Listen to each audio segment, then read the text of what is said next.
if these capitalist institutions result in recurring ecological crises and existential ones as they do, then isn't the real fight against those institutions instead of a reform that maybe gets us over the hump in 30 years, if it were possible to lobby those in power through activism, some kind of brokering, those who are beholden to the profit motive, even if it destroys the environment? We have maybe a decade or two to deal with the environmental crisis. Is there the remotest chance that within a decade or two we'll overthrow capitalism? It's not even a dream, okay? So the point that you're raising is basically irrelevant. Of course, let's work to try to overthrow capitalism. It's not going to happen like that. There's a lot of work involved.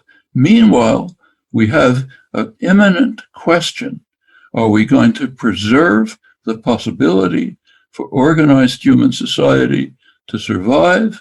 Are we going to preserve the possibility for us to work to overthrow capitalist institutions? Or are we going to say, it's hopeless, let's quit? I prefer the first. You're calling for the second. So on the substance, I think this debate is really interesting, and I actually got a lot thinking through this exchange. I disagree with both sides in certain ways as I was thinking this through. So Noam, and I think a lot of people who are in his same vein, attribute worse characteristics to Trump than I do. They buy into, there's been like two theories on the left of Trump. One is the one that I basically subscribe to, Ross Douthat articulated at the Times, Matt Taibbi has articulated. I did a whole thing here. It's basically like Trump is like an expression of late stage capitalism. He's like consumerism and celebrity culture run amok. He's this bumbling idiot. Even if he wanted to be like an effective authoritarian dictator, he can't get his act together to actually do it. I think we've seen that sort of manifest bumbling over and over and over again. And that doesn't mean that that person can't be dangerous and do harm. My fear after the election is not that Trump is going to foment some coup and like get the military to back him or whatever. Like, we just see no sign that even if he wanted to pull that off or like had that idea in his head, that he would be able to hold on to that plan for more than 5 seconds. I do worry about unrest in the wake of the election, frankly, on both sides of the aisle. So I think Noam buys more into the like Trump is a unique threat to our democracy. Yes, he does. Like, he is, I don't know that he's used the word Hitler, although I think that he has, that he is like truly as dangerous as a Hitlerian figure. I just don't agree with that assessment of Trump. And I don't think it's reflected in, and again, I'm not saying he hasn't done like bad things that I've disagreed with strenuously here, but I think he's much more sort of bumbling demagogue than he is actual, authoritarian, like organized type figure in the way that Chomsky does. On the other side, and this is the piece that I frankly have thought through and am still kind of in progress of thinking through, so humor me here for a moment. The argument that I've made and that Brianna and Virgil make there is basically like, look, if we just always go along with whoever the Democratic Party says we have to vote for, we have no power. Why would they ever care anything that we say when we just, like, the end of the day, we're like, okay, fine, we'll vote for Joe Biden. Or if it's Michael Bloomberg, like, okay, fine, we'll vote for Michael Bloomberg because they're slightly better than the alternative. And so they say, look, we've got to withhold our votes to have any power. And I think that has a lot of logical sense. Welcome back to the Millennial-Review, the podcast where we analyze the current political, cultural, and socioeconomic crises we face from the perspective of the most indebted and disenfranchised generation in history. Before I begin today, please consider becoming a patron at patreon.com/millennial-review. You get access to episodes like the one I'm about to do. I've been increasingly focused on the sort of post-Bernie left and where we go from here. This episode is going to be part of that emerging project, which I think is extremely important because obviously we need to figure out how we act going forward. And I feel like there's a very big failure on the left to be imaginative about where we are and where we can be, to both be realistic about our current position, but also to be optimistic about the future. And as I've said in the past, hope is a praxis. It's something that you have to develop and you have to continue to push forward. And a lot of people have failed to do that. And the left is going to lose every single time if we fail to do that. So consider becoming a patron to hear in-depth discussion of the philosophy around that sort of conception of something that I'm trying to build. In some ways, this will be a limited edition of what you can hear on the Patreon. And of course, there's a bunch of other content on there. If you can't join us on Patreon, we understand. Times are tough financially right now. For free, you can give us a 5-star review on the podcast app that you're listening to this on, and that is immensely helpful for helping others find the show. Final note before I begin today is that I am doing this podcast without a single word written down for the first time, so if it's anything less than perfection, that's why.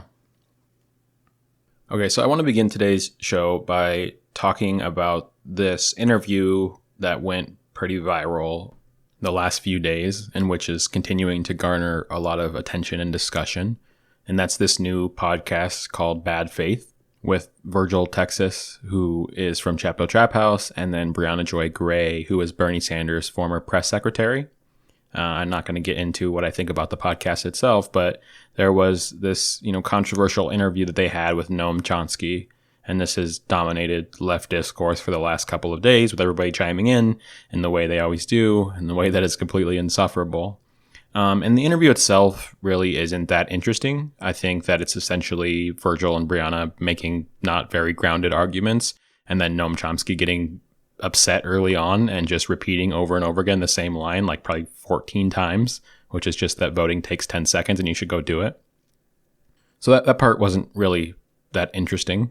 I try not to be overly concerned with what I think is mostly an online phenomena of people listening to, or people from Chapo Trap House and podcasts like this making arguments against voting, or voting doesn't matter, or you shouldn't vote for Joe Biden, yada, yada. Because I think most of this stuff is fairly limited in terms of, if you listen to these big left podcasts, if you're somebody that's like that engaged with politics, then you probably already had your decision made beforehand, and it probably didn't influence you, maybe on the margins. But I think most people listen to Chapo Trap House either were never going to vote under any circumstances, or they were always going to vote and it didn't really matter what they said, right? Obviously, like, I listened to the show and it hasn't influenced my decision one bit, despite listening to now a few hours worth of content talking pretty narrowly about this topic.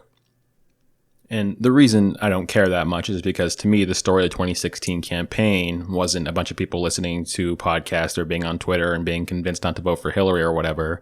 It was disenfranchised voters in the Midwest who have a whole variable range of politics that aren't consistently left or anything like that. In fact, I would say the majority of them probably aren't left in the way that we think of left. It's those people who were not turned out in the 2016 election that cost her in the Midwest, basically, right? Like, you could boil the whole election down to blacks and Hispanics in the Midwest turning out in pretty low numbers compared to past elections, especially the election of Barack Obama. So that's where the sort of rubber meets the road. And there's no indication that those are the type of voters who are listening to Chapo Trap House or scrolling Twitter. And yeah, of course, many of them have been disenfranchised through voter ID loss and the like. And these are people who generally, are not engaging with the type of media that we're discussing, but might still feel like the Democratic Party doesn't represent them. But it does strike me as kind of strange. And again, I'm not going to try to stick on this topic too long. It does strike me as kind of strange that the case against people like Noam Chomsky in the end from these people, because, like, quite frankly, I think that the arguments against harm reduction they just don't consistently follow. Like, it's really hard to construct an argument against harm reduction. And usually it just boils down to, I don't want to vote for this person, or I can't bring myself to vote for this person. And that argument's fine, right? Like, if you're somebody who doesn't feel like you just feel like you just cannot stomach a vote for Joe Biden, that's one thing. And I think that, people should be honest that that's their position, as opposed to trying to develop some logic for why harm reduction isn't actually harm reduction. But I do find it interesting that because, like, this is the sort of grounds that the argument is played out on, what it usually ends up coming out of these conversations is, I just don't want you voter shaming people. Stop voter shaming. And that never has really made sense to me, because these conversations, as far as I've seen them, I'm sure there's conversations taking place throughout the country, but the ones we really care about, the ones we're focused on, is essentially highly engaged people versus highly engaged people, right? Obviously, in the context of this case, it's people that have a podcast that talk about politics every single day. It was a former press secretary to a presidential campaign. There's people who literally live and breathe politics every single day, telling somebody else, Noam Chomsky, who lives and breathes politics every single day, having this conversation. So to me, like, voter shaming in that context does not make any sense. Like, I don't think it's voter shaming if you're talking to somebody who has played out all of the implications of X, Y, and Z way this can go. These are highly informed people. And I think what's implied when we say voter shaming is like, oh, you're going and telling black people in Milwaukee that they need to go vote for Joe Biden. But that's not actually what's happening. I mean, just like in a literal sense, right? Like, nobody's driving to Milwaukee and like knocking on doors of black families and be like, you guys need to vote. That's like the voter shaming that I care about. And like, to the extent that that goes on in any way, I disapprove of it. I think that it's counterproductive and stupid to tell people that they're shameful for not voting. But to me, that's just absolutely not the phenomenon that's going on. So that complaint's always seemed weird to me. Okay, let's leave this conversation about Joe Biden behind, because it's not particularly interesting, especially in this context. But one thing that Noam Chomsky said, and he just said it in passing, like he repeated himself like 14 times, and he said this one thing that I caught on that was unique that I actually thought was pretty important. And it's an argument that Chomsky has made before, including in writing, so it's nothing new. But Chomsky basically says that if you believe that capitalism can't be reformed in any way. And for the rest of this episode, I want to be like very clear about this word reformed, because I think that when people say reformed, there's like implications of like policy and stuff. Like when we think of like reform, we think like, oh, you pass, maybe like a healthcare bill to give people healthcare. We think of like Obamacare as a reform. Like usually when we talk about reform, we're talking about, like some sort of tangible thing that you're going to do. I want to like almost put a space in between re and form to say like reformed, as in it takes a different shape following whatever procedure you're talking about. What Chomsky says is that if you don't think there's any chance of changing the structure of capitalism, then we might as well just take our ball and go home. And what he means by this is that when it comes to facing the threat of climate change, if you don't think capitalism can change, like literally don't think it can change, which is a position that way too many lefties take, then it's the case that we're never going to solve this, because we don't have the revolutionary movement built up that we need to sort of overthrow the system in the next decade. That's just not going to happen. This has never happened historically ever, right? Every successful revolutionary movement has taken years and years and years of preparation and the building up of institutions. And that part's important too, right? We have a number of leftists in this country. And I want to be clear about this point too, because I think a lot of people will downplay the number of leftists in this country, and a lot of people try to overstate the number of leftists in this country. So what I mean by that is a lot of people will say like, we don't have anybody, like it's just a few of us, right? That's wrong, I think. I think there's a couple 100,000 people who are like deeply, deeply, deeply engaged in everyday politics, who like want to see workers own the means of production and are trying to like figure out how to make that come about. And I think there's a couple million people who are on board with every single policy proposal that we suggest. And if guided in the right direction, then they're on board with sort of our most radical impulses. They just need to need to see it, right? So there is a relatively decent, especially historically, and building left movement in this country. So we shouldn't just downplay it like it's just a few of us online or something like that. At the same time, of course, you'll see people that are like so confident that like we can just do this in the next year. Like it's time to overthrow the system and we can just go and do it, right? We don't need to commit any more people. We don't need to organize anymore. We can just like general strike now. And as soon as that general strike happens, capital will be broken and then we'll rush in. I don't even know what the theory is. It's so incomprehensible. My favorite version of this is people that say that Bernie was our compromise, right? I see that on Twitter still almost daily. Bernie was our compromise. And I literally have no idea what that means. Does that mean like now that Bernie lost, you're going to storm the White House? Or does it mean that, now that Bernie lost, the next time we're nominating a communist? Like I don't understand what that means in any way. But obviously this belies the fact that we simply are not well organized. We're growing in number. We have a lot of people. If just the numbers that we had right now were well organized, we would be in a very different position. But it's the case that you can't skip the line. And we got to pretend that we can't pretend that we can skip the line. That's just not the way the world functions. And it's not the way the world has ever functioned, right? Like even in Cuba, which is like one of the more spontaneous revolutions, Castro had been building a coalition from the time that he was in college. It had taken years and years of development. It organized from prison. Like it just takes time. And that was a situation in Cuba where like the government was so weak and the country is so relatively small. Like the way they won that revolution after sort of fighting out of the Sierra Maestra Mountains was to just like cut the city center in half, like just like cut Havana in half. And then like that was enough to disrupt communication lines and the moving of commerce across these lines.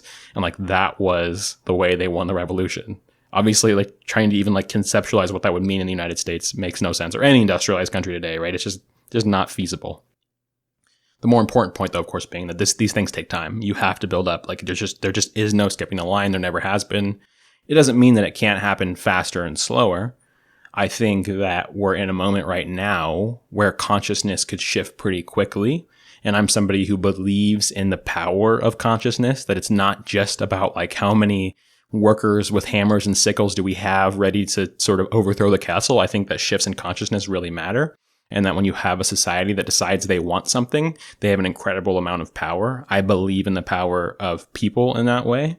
But clearly it's still going to take time. It's still going to take organization. It's still going to take awakening. It's still going to take, because a shift in consciousness has to come from some baseline, right? Like think about, I don't know, people that you went to high school with, right? And there's like maybe a kid in there that was like relatively progressive, but just like didn't know anything about politics, had never like dreamed of anything other than just what was right in front of their face, right? Like you talk to them about healthcare and they're like, yeah, it makes sense that people should have healthcare. You're like, okay, that person's a potential ally, but they clearly haven't been sort of brought to the realm of possibility from which a consciousness could shift. Does that make sense, right? Like just think about the potential possibilities that you could construct in your own brain, say like before Bernie Sanders and after. Like go back to 2014 you and then think of yourself now. Clearly, like your consciousness, if you're listening to this podcast, has been raised enough that, if you can understand sort of the concepts that I'm talking about right now, clearly you have an imagination of what a socialist leftist future could look like. But there's a lot of people that don't have that. So we need to do the work of even sort of setting up the groundwork for the possibility of a consciousness shift, which of course Bernie Sanders was a huge help in, right? It's kind of interesting to think about Bernie Sanders' legacy. He could, go down as somebody who had a valiant effort. No trash talk to Harvey K or Justin, but he could go down as Debs, who was an incredibly important socialist reformer that awakened the consciousness for a while and led to some really important movements. Or he could go down as like, historically, this was the moment that everything changed. Bernie came along, he gave us the base, and we ran with it. And now, we have a future that actually looks like something that we want to see. So what I want to say here is that the future is malleable, but what we know for certain is that this isn't going to just happen by itself. And that's what I see a lot of. It's just like, oh, this is just going to happen by itself, right? Tomorrow we're just going to get so fed up that we're going to launch a general strike and then we're going to take over power. So in this context, what Noam Chomsky is saying is, if you don't think that capitalism can be reformed, then there's no hope, because we aren't on a 1 or 2 or 5 or 10 year timeline for making these things happen. So what Virgil was asking him in that question was essentially like, okay, so I should go back to what Virgil's question was. Virgil's question was essentially, you say that we should vote for Joe Biden based on climate change, but Joe Biden's climate change plan doesn't go far enough. So how is that a convincing argument? And Chomsky goes, hey, let's accept your logic. Let's accept that we shouldn't, strive for things. And this is obviously a broader conversation than Joe Biden. I don't want to talk about Joe Biden. I want to talk about the principle behind this. That we shouldn't strive for things if they don't go far enough, right? If there's still going to be climate catastrophe under a Biden presidency, which of course there will be, right? We don't have much time left.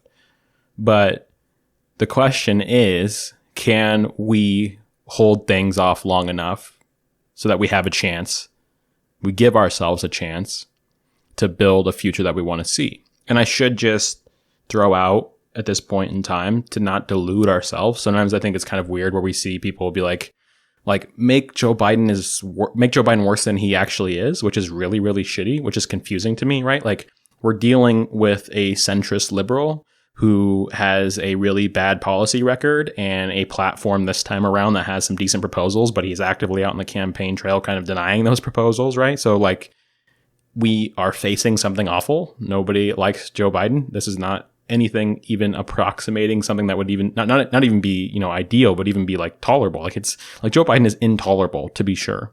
But we also like can't make him worse than he is. And that impulse is really, really strange to me. So I just want to be very clear here that Joe Biden's climate plan calls for $2 trillion in spending over 4 years. And for some reason, because that's not enough, which of course it isn't, a lot of lefties have made it seem like he's proposing $100 billion or something. Like this is a massive investment. Like we haven't spent $2 trillion on very many things in American history. And again, it needs to go further, right? Obviously, it needs to go further if we're going to have this planet survive. But this would, just literally buy us time. That sounds like a silly thing to say, like we're just buying ourselves time on the fucking climate. But that is literally what we're doing, right?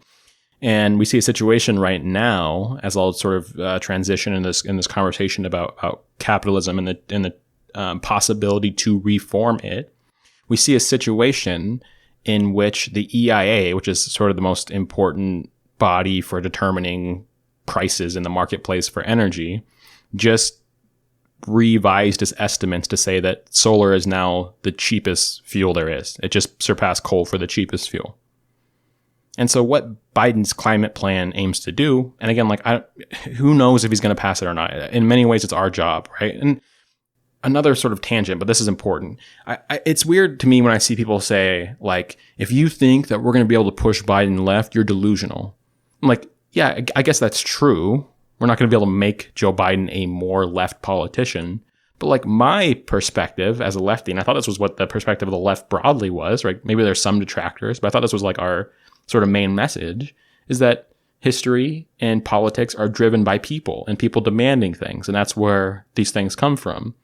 Like, it's almost like we've adopted this kind of strange great man theory of history where Joe Biden is going to have his administration goes the way he wants it because of who he is, because he's like, I don't know, this larger than life figure who controls everything. And there's never going to be pressures on him. There's never going to be situations that arise in the world. There's not going to be mass protests in the street. There's not going to be considerations for if I don't do this, then we're going to lose the Senate. Like none of that happens anymore, I guess.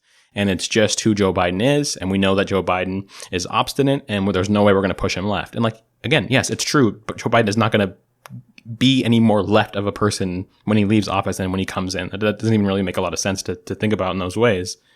But I believe in the power of people to influence politics, right? It's like, it's just weird that we have personalized this. The idea that like, we're going to go out and protest in the street. Joe Biden is going to have a change in his heart. And then that will be what results in outcomes. Like, I think that's like the line that many people are taking when that's not right? Like, no, this happens when there's a precipitating event, like say like massive fires or massive hurricane season, and people link it directly to climate change. And then we see these massive, massive marches and disruptions and people in congressional offices and people at town hall meetings that say like, hey, if Democrats don't act on climate change right now, you're going to lose the Senate. Like that's what the Tea Party did. And the Tea Party was smaller in number than we are right now. There are more leftists in this country than there were Tea Partiers, to be sure.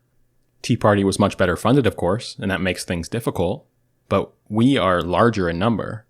And so I believe not that we're going to push Joe Biden to the left, because that's not a conception that makes any sense or has ever made any sense. I believe that we're going to fill the gap and the vacuums when pressure is needed, and that's going to lead to opportunities. And again, we've seen this on the Republican side of the aisle. It's a little bit harder for us to be sure, because like the party itself is more right-wing than Democrats are left-wing, of course. So they're like, it's easier to respond to pressure when you already like lean pretty heavily conservative, obviously. But I believe in the people's ability to put pressure on politicians and make them do things. It doesn't mean that Joe Biden is going to swing to the left. But I do think it means that if there's a climate bill on the table, and there is, it's literally the one policy that's remained consistent. Like, I don't know anything that Joe Biden wants to do except for a stimulus and that climate bill. Like, those are the policies they've been pushing as a campaign. And again, $2 trillion over four years. I'm sorry, that's a lot of money. It's not enough, but that's a lot of money. And people will say, this is also a refrain I hear, well, like, oh, you think that Biden's going to spend that much money when Obama wouldn't even go over $1 trillion for the stimulus? Well, Obama never promised over $1 trillion for the stimulus. He never had a plan for a big stimulus bill. right? He never said we're going to go spend $2 trillion and then lowballed us, right? This is what Biden has consistently pitched. And traditionally, when running up to the campaign, when candidates put a policy platform out there, it's generally a good predictor of what they actually pursue. So, I mean, I'm just not willing to write this off, and I find it weird that people are. Weird to write off that this could ever possibly happen, especially if we get in the streets and get in town halls and are willing to put our dollars behind primary challengers, are willing to put seats at risk, put Chuck Schumer's seat, a Senate majority, at risk if he is to remain in that position. I think that has tangible outcomes, and I don't understand the doomerism around that. But also weird that we've invested Joe Biden as this singular figure who determines politics, when I don't think the left has ever viewed the president as being the person who determines politics. At least I hope not. Okay, so back to this question of whether capitalism can be reformed.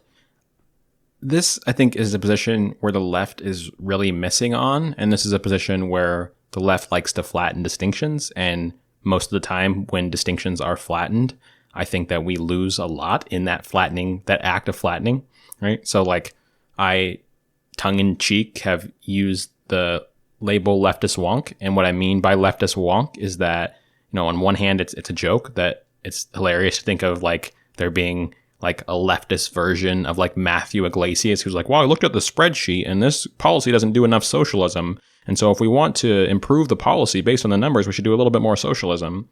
But also, it's not tongue-in-cheek in the sense that, like, I want the left to be smart and engage in these things on their own terms. Do so in the way that I always mention that Marx treated capital, where he said, I am going to look at capitalism under the exact same models that you guys use. The people who crafted the system, the people who defend the system, I'm going to take your exact same logics and I'm going to apply them and show how they're in contradiction.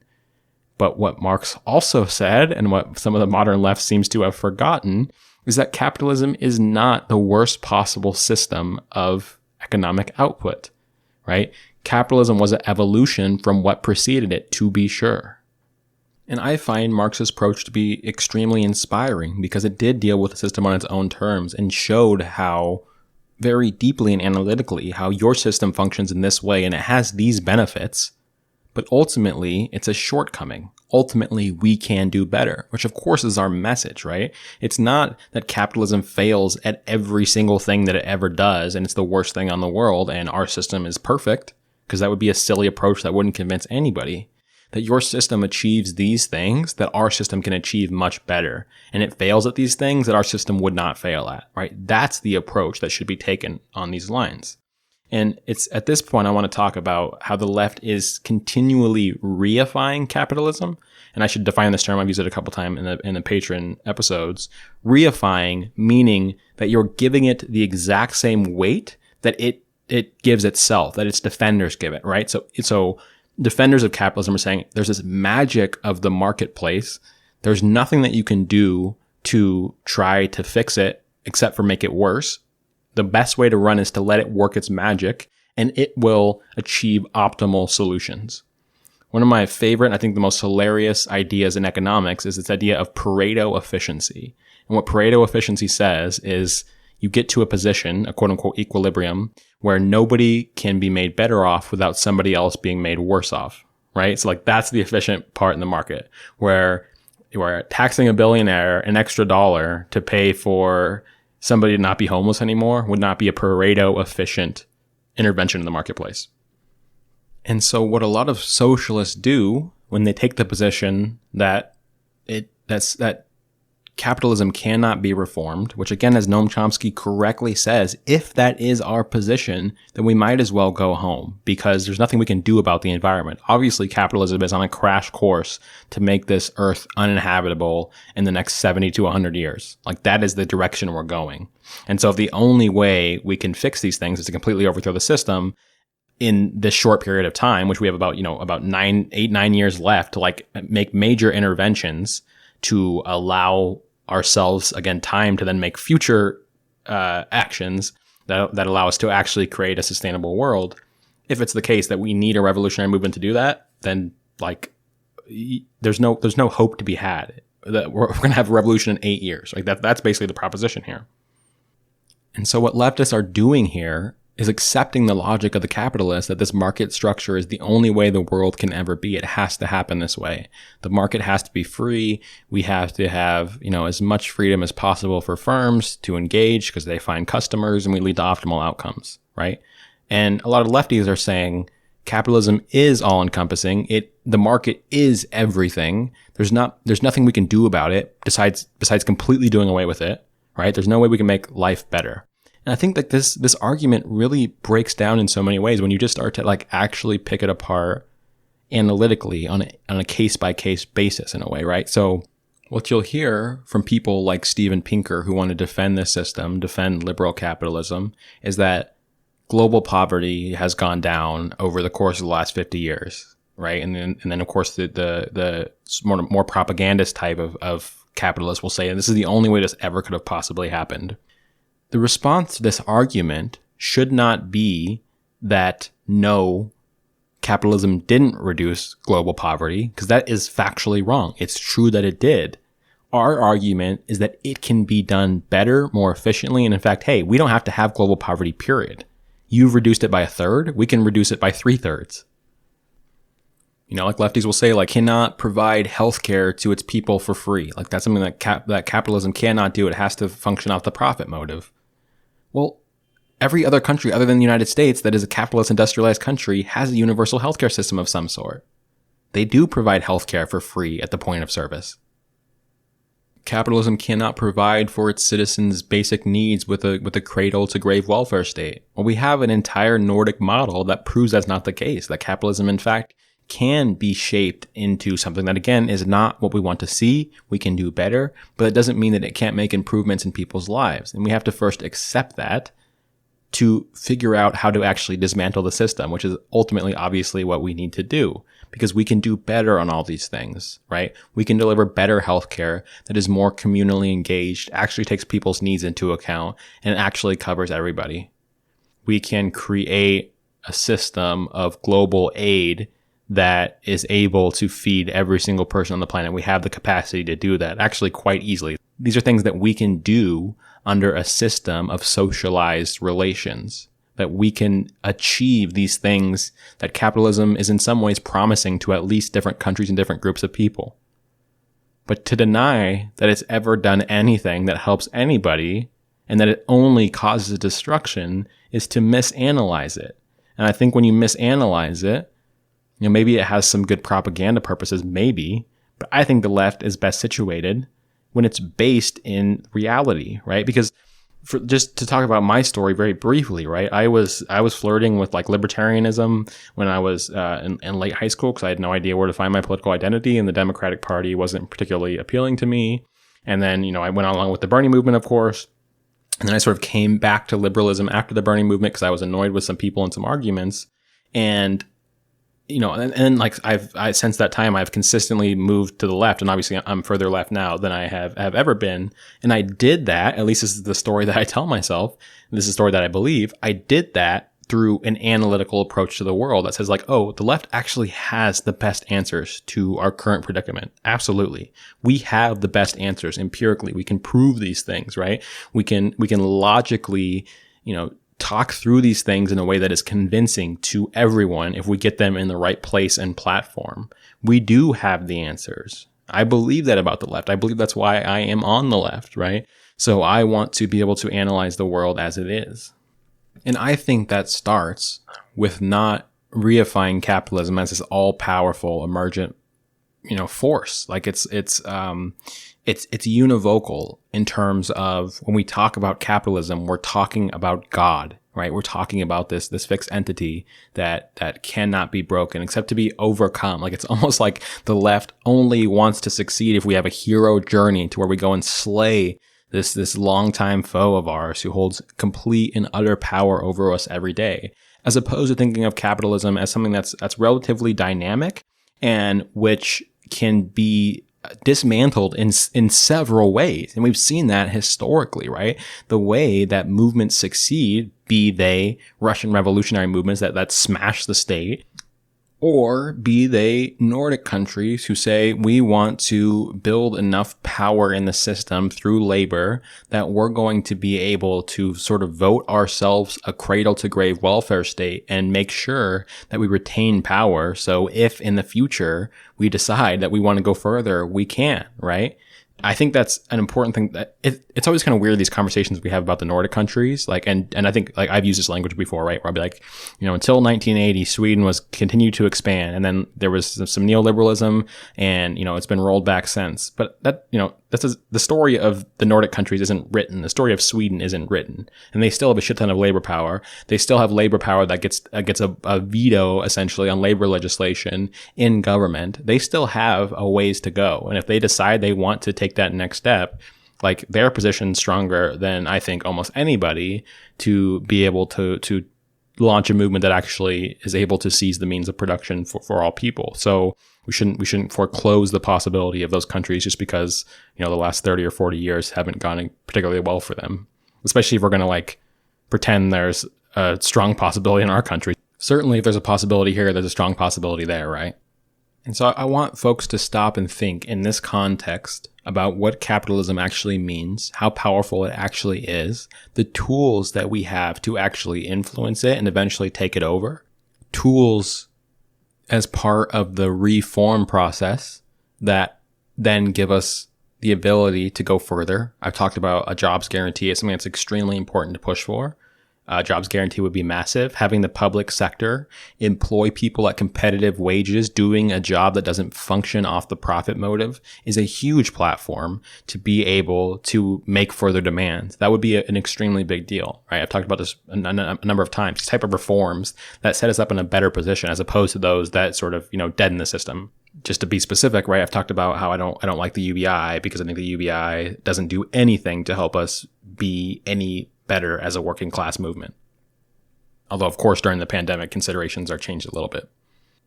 But as we recognize that through things like law and through things like money, we can massively reshape the state to our liking, both to make people's lives better in the short term and to set ourselves up from the long term,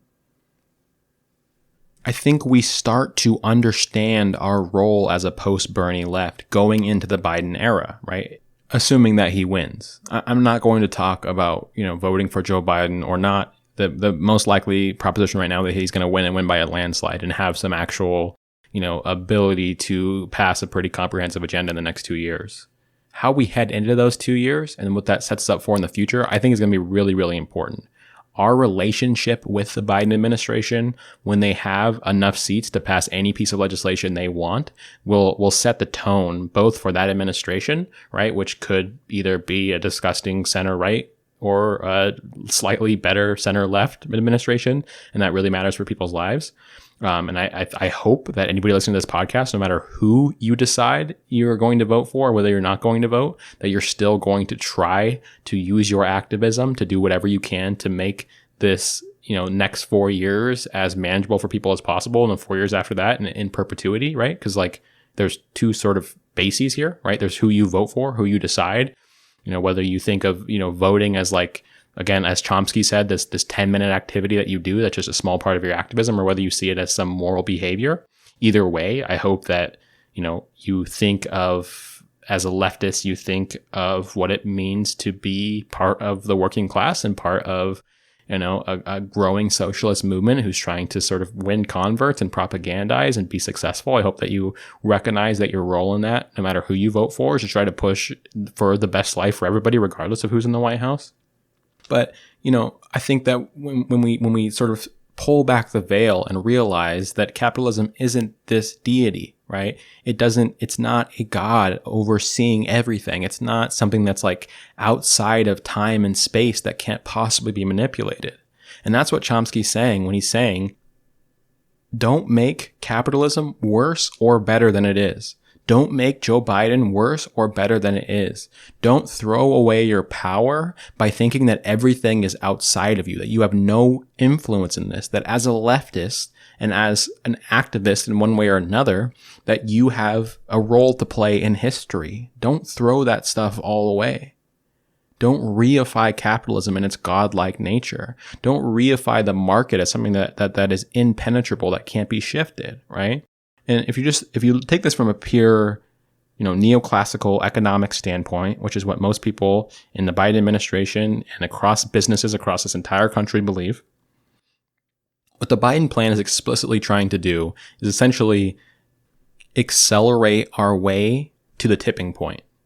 What I mean by that is there's some point at which if solar becomes cheap enough and fossil fuels become expensive enough, that firms are going to try to compete against each other by using renewable energy. And there will be investment in, new technology to be able to harness more solar electricity. And again, this is another point to talk about when we talk about capitalism versus socialism, right? So under this capitalist approach, what we're going to see is firms try to invest to be the first one who can harness the awesome power of solar the most effectively to outbid their competitors.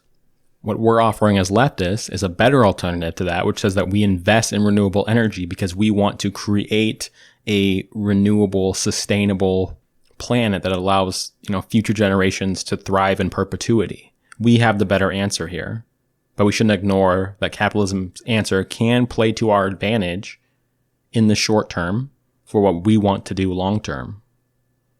And these are the arguments that we need to make. We can do better. And what will the investment be in renewables? Well, when a bunch of firms are competing with each other, you can probably see some tens of billions of dollars thrown into this, and that will be successful in some ways. And what we're saying as socialists, what I believe is that under such a society, we would just say this is the most important thing. We're going to direct a shit ton of government funding and throw it at this. So we're going to be able to pursue this technology at way greater rates than you are, simply because of our priorities, right? Because we've decided to democratize and socialize our social relations such that we want to build a world that's sustainable because that's the world we want to live in, not because we're going to, beat out ExxonMobil because we decide to invest in this technology that allows us to harness more energy for the sun. But nonetheless, we're in an important moment in terms of climate change. It's obvious to everybody in terms of we don't have much time left. But we're also in a really important moment. In the last 5 years, the cost of renewables has dropped dramatically. It's actually been extremely stunning. It's the first time basically in my life, and I've been, thinking about climate change for a decade now and studying it for a few years now. It's one of the first times in my life I've been actually kind of excited, right? I've actually seen some cause for hope. Obviously, things are getting worse out there, but we have this hopeful time when the price of renewables are dropping dramatically, and you're going to see a shift. And so, my interpretation of the Biden presidency is this is pretty much what I care about. If we, through public pressure, make him pass this $3 trillion bill, which has as its explicit goal to roll back subsidies to fossil fuel companies and throw a bunch of subsidies at renewable companies, that just by pure market logic, by the logic of their system, is going to buy us time because a bunch of firms are going to be shifting. That buys us time. That buys us time to enact our agenda, right?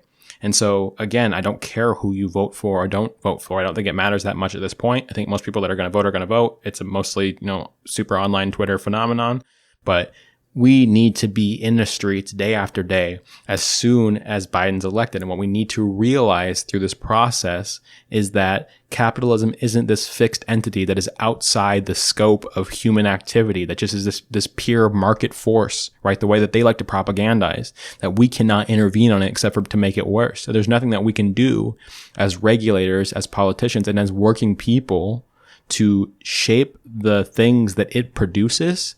That's a myth. It's wrong. It's always been wrong. And we saw this, obviously most notably during the New Deal, which is why AOC is proposing the Green New Deal. Like the New Deal was a time of reimagination. And this is important because the New Deal wasn't just an economic stimulus. Sometimes people think about it it's just a bunch of money poured into the economy. No, it was experimental. That's what's so beautiful about the New Deal. That's what makes it a genuinely impressive government accomplishment in sort of the historical sense, in my view at least. I think the New Deal is extremely inspiring. Was it perfect? No. Was it even fantastic? No. Did it leave out important populations? Of fucking course.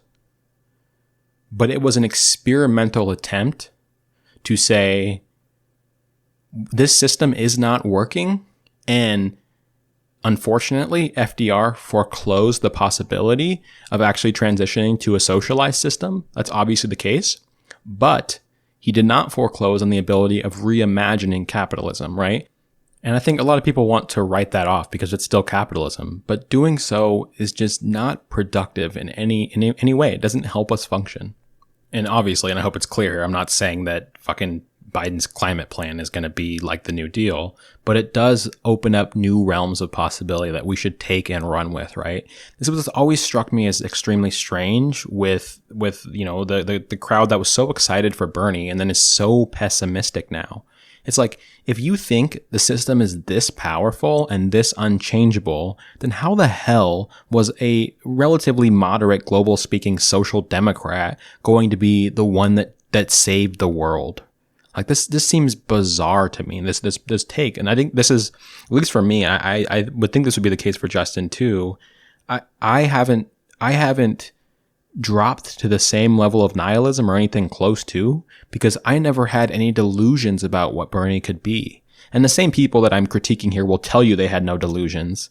But I don't know how you go from thinking that like Bernie Sanders was going to be some great revolutionary moment to saying like, there's no reason to even engage in politics when Joe Biden's president, that we're just all fucked. Like the difference between them is big, but if we think about capitalism as being that unchangeable, right? Because again, I have to reiterate this. The theory from Bernie Sanders himself, not me, us. Look around to your neighbor, look left and look right, and say like, I'm standing for you, even if it doesn't affect me. That was the Bernie message, which means it was never, ever, not for a second, not from 2015 until, Super Tuesday. Bernie's message was never that I'm going to do something exceptional as president of the United States. He said, I'm going to help build a movement. And he would have, and he did. And signaling is important, and having somebody in a position of power and in an office that can motivate people is important. But ultimately, the thing that's being done is organizing working people. And we don't need Bernie to do that. In fact, I think that he was an important piece, maybe a piece that constituted 50% of what we would have needed done, just because like propaganda is very important, and having somebody in the Oval Office say like supporting a strike would have been important. But like he did part of that 50%, and there are other politicians who are helping lead these things. And if you go on a Verizon strike, like Bernie Sanders joined the crowd, there's a good chance AOC will come join the crowd, and she will talk about it from her massive platform. So we lost a lot without Bernie, of course, right? But we didn't lose that much. Like the world is not fundamentally different. Our task is not fundamentally different because Bernie Sanders isn't there anymore. That is just something that's not consistent. It doesn't logically make sense, right? If you're reifying capitalism to be this all-encompassing monster, then Bernie would have just been a complete and total failure. And there was no point spending any time trying to organize for him. Like, what was the point of all that? He wasn't fucking Mao Zedong. And even if he was Mao Zedong, according to the way that you guys talk about capitalism, it still wouldn't have mattered because it's just too strong now. It's too all-encompassing. So how has our position changed? How has our mission changed? My and Justin's perspective is that it absolutely hasn't. And we need to realize that we're in a current epoch and moment of history in which this economic system and this set of social relations and the way that they're sort of mediated and structured, and sorry, that language probably sounded confusing. I just sort of mean the way that our relationships at work go, the way that cops beat the shit out of people and control communities, the way that, school principals try to be authoritarian over children, the way that banks work, our current set of arrangements in terms of power hierarchies and who gets to decide what. This is situated in a current moment in time, right? So again, capitalism is not outside of time and space. It's not a thing that exists that like has an objective form and it looks the same everywhere in the world. No, it's pretty dynamic and it looks different everywhere in the world, right? You can't even directly compare two countries. But especially if you're talking about like the two most different capitalist countries, they look completely fucking different, right? It is not the same to live in Germany than it is to live in the United States. And these are supposed to be pretty similar systems. Canada has a pretty fundamentally different system than we have. Its citizens act in different ways because their interaction with government, and having things like free healthcare, having a more socialized nature to their capitalist economy, which sort of builds more solidarity, right? Which is what these programs do. The point of having universal healthcare, beyond being able to take care for your health coverage, is to say that we're all in this together. There's more of that in Canada than there is in the United States. When people say that Canadians are nicer and things like that, I actually think there's like some truth behind that, based in the fact that their lives are less stressful because it's less competitive. Americans have created a situation where neoliberalism impacts every single area of our life, and we're essentially always competing with one another. I mentioned this in a Patreon episode. We are competing with each other when we speak. We're trying to extract things from each other in personal conversations because we have been taught from the day that we were born that what we're supposed to do is to get ahead no matter who we have to step on to get there. And so everything in your life should be about getting ahead, right? This is capitalist realism. You shouldn't be, enjoying yourself and playing video games. Video games are a bad thing to play. And maybe you still like video games, but while you're playing those video games, you need to do something else. Listen to an audiobook or something if you want to get smarter. Or work on a side project for work while you're playing video games, sort of with split attention, because you can't give all your attention to the video game, because that would be a bad thing, because video games are bad, because relaxation is bad, because we need to produce for the market. This is not a unique American phenomenon, but it is an American phenomenon. It's not the same everywhere else. I always say this. I'm always so frustrated when leftists talk about Nordic countries as if they don't matter, right? This whole like capitalism with a smiley face, which is what they are. Well, guess what? Capitalism with a smiley face is so much fucking better than capitalism with a frowny face. To me, the Nordic countries matter so much. Like, thinking about looking at the United States and looking at Sweden and saying it doesn't matter the differences between them because they're both capitalists, because workers don't own the means of production, to me is batshit crazy. It's like completely detached from reality. And in some ways, this is like mainstream left discourse, right? These countries that have a cradle to grave welfare state, that have, essentially eliminated problems of, at least in the widespread sense of like homelessness and drug addiction, these things that we consider to just be the fundamental human condition in the United States, it doesn't matter because they're still capitalists, right? Because workers don't own everything. And my two positions on this are, one, I'm not willing to allow my fellow human beings who I care about, who I think about every day, to suffer because I want perfection. Again, this is not, I know it sounds like what I just said is about voting for Joe Biden. It's not. I'm talking about engaging in the system and not being pessimistic and not being doomer and not giving up on it, right? I believe it is my responsibility to my fellow human beings and the entire left's responsibility to, as Prison Culture said on Twitter, #TryEverything2020, to try everything, which includes everything from trying to get a hard right Donald Trump right-wing Republican Party to not nominate a far-right legal cultist to the Supreme Court, in the same way that it is my responsibility and our responsibility to try to make sure that Joe Biden passes a climate bill that will buy us time, in the same way that I dreamed, I've never talked about this before, I dreamed of making the podcast the day after Bernie Sanders was inaugurated to say, today we become the opposition. Because that would have been the task. The task the day Bernie Sanders got elected is not to celebrate. It would have been to set up a situation where we can hold his feet to the fire, hold him to account for every single promise he made from day one until he left office. The fight would be the exact same. We look for opportunities, we analyze the system as it is, and we push and push and push and push, right? And again, there's two components to this. One is that I have a responsibility, we have a responsibility to make life as good for as many people as possible.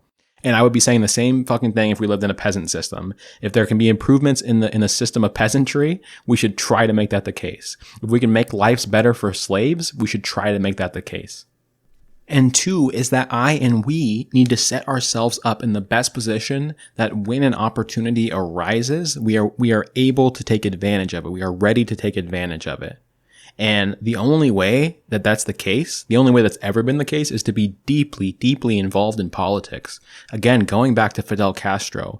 Fidel Castro was deeply involved in politics when he was in college, when the country was owned by the United States and the leadership showed no signs of ever giving anything to the people. I mean, there was no reason to hope for anything in Cuba at that time. Right. The only real reason for hope was that the leadership was pretty incompetent, and like the country was small enough that like you could launch a revolution with some people and actually have a shot. That's the extent of any hope you could possibly have. But like in terms of the system itself, Cuba was fucking horrific. It was awful. There was no prospects for anybody. It was essentially a caste system where you'd have these massive plantations where rich people, including Fidel's family, owned this massive farmland, and peasants got nothing. They just had to work on it for no money. So like there was no prospects in Fidel's time. And I feel like if many leftists were in Fidel's position today, they would just say, well, like this system sucks and we're never going to be able to reform it. There's nothing that could possibly be changed. So we might as well just give up. Again, obviously the context is different. Fidel was able to launch a revolution because a revolution was possible. But that's him taking advantage of the system as it was. And the reason that he did that in the first place was that he first tried to engage in politics. He tried to support a campaign, and then he ran a campaign, and then Batista took over by coup while he was running that campaign, so he never even had a chance. So obviously for him, the possibilities were foreclosed. We're in a different scenario.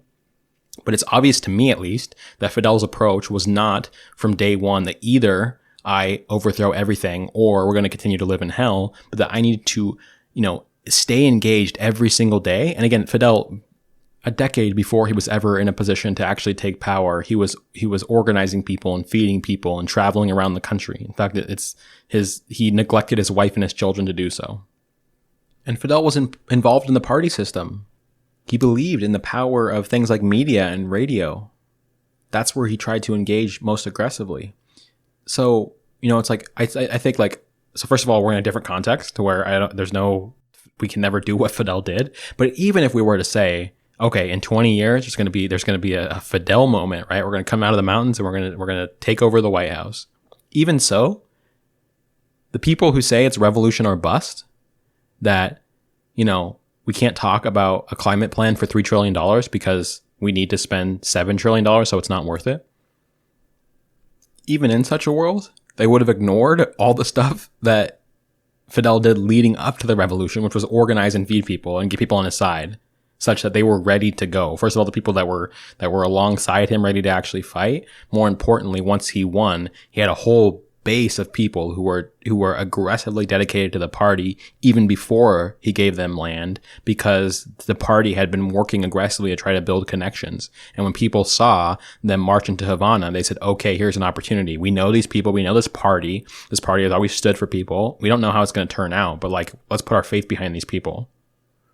But like, what I'm seeing in a lot of these conversations, they don't even want to do that part.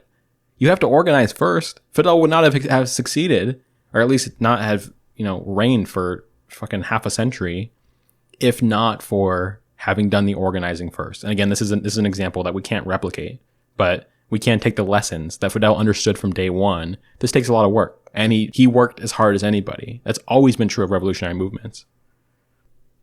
But what that takes is a serious analysis of the system to understand your unique circumstances, to be able to draw on, past thinkers and history, but not to do so rigidly that you think like you can just replace what they did, 50 years later or 20 years later or even 10 years later, right? The world is changing rapidly. We live in a world we've never seen before, not just in the way that everybody lives in the world they've never seen before, but like truly rapid change at a pace that the world has never seen before.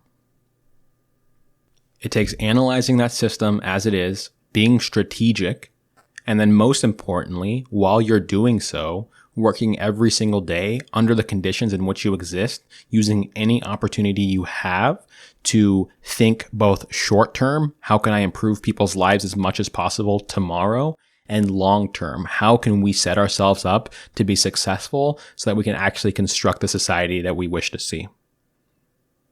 All right, that's all I got for you today. Consider becoming a patron at patreon.com/Millennial-Review. Give us a 5-star review, and I will talk to you next time. Bye.